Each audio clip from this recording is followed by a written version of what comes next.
Sekarang kita akan membahas mengenai bagaimana mensucikan wajah kita. Bagaimana mensucikan wajah kita ketika kita berikrar pada Allah untuk mensucikan wajah kita. Sering kita lupa juga pada anak ketika bagaimana sebetulnya ketika kita berwudu mensucikan wajah. Kita mengambil air wudu, mensucikan wajah ini, tetapi tanpa ikrar apapun. Hanya 3 kali selesai.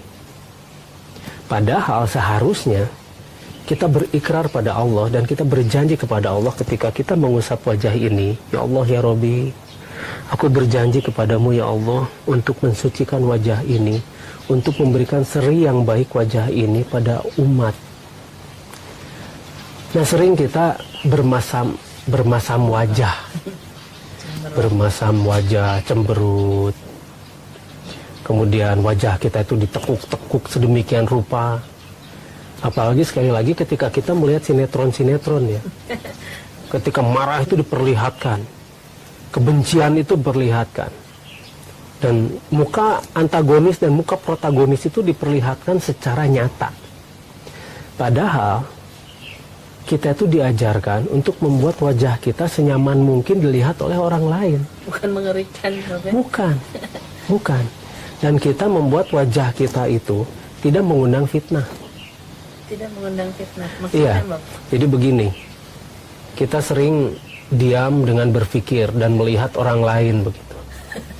Melihat begitu, padahal di sini kita lagi melamun. Tapi kita tidak tanpa sadar kita melihat ke wajah seseorang. Begini. Nah, pasti orang itu menyangka ini orang kesel sama kita ya. Ini orang benci sepertinya sama kita. Padahal pikiran kita sedang melayang kemana. Iya, sedang nggak jelas kemana ini. Mungkin kita sedang frustrasi dan sebagainya. Nah, di sana yang harus kita jaga. Jadi jangan membuat fitnah orang. Jangan membuat fitnah dengan seri wajah kita. Jadi usahakan wajah kita itu menjadi sarana ibadah kita. Beri pada orang lain itu senyum begitu. Jadi kan. Orang nyaman sebelah kita, iya. Atau nyaman kepada Betul. semua orang ya Mbak. Betul. Dan jangan juga kita melihat mereka itu begini. Jadi dengan wajah-wajah lagi banyak masalah gimana nih Mbak? Nah, justru itu. Banyak masalah itu seperti apa? Karena Allah memberikan pelajaran dan menggembleng kita dengan masalah. Ujian. Betul. Kita tuh digembleng dengan masalah. Berbagai macam masalah pasti diberikan pada kita. Ya. Untuk membuat kita menjadi jauh lebih kuat dari sebelumnya. Lebih dekat pada Allah. Lebih kuat, lebih dekat. Dan otomatis kita lebih bisa memaklumi keadaan. Karena kita dilatih oleh Allah dengan hal-hal yang semacam begitu. Kita anggap itu masalah. Satu sisi. Iya, betul. Satu sisi dari sisi kita. Subjektif. Masalah itu adalah gemblengan-gemblengan dari Sang Maha Kuasa pada kita. Tapi kita jangan cari masalah. Tapi kalau masalah datang pada kita, kita jangan hindari. Tapi tetap, kita mengatasi masalah itu jangan dengan masalah lagi. Kita mengatasi masalah dengan antisipasi. Semua masalah itu ada antisipasinya. Asal kita tahu cara mengantisipasinya.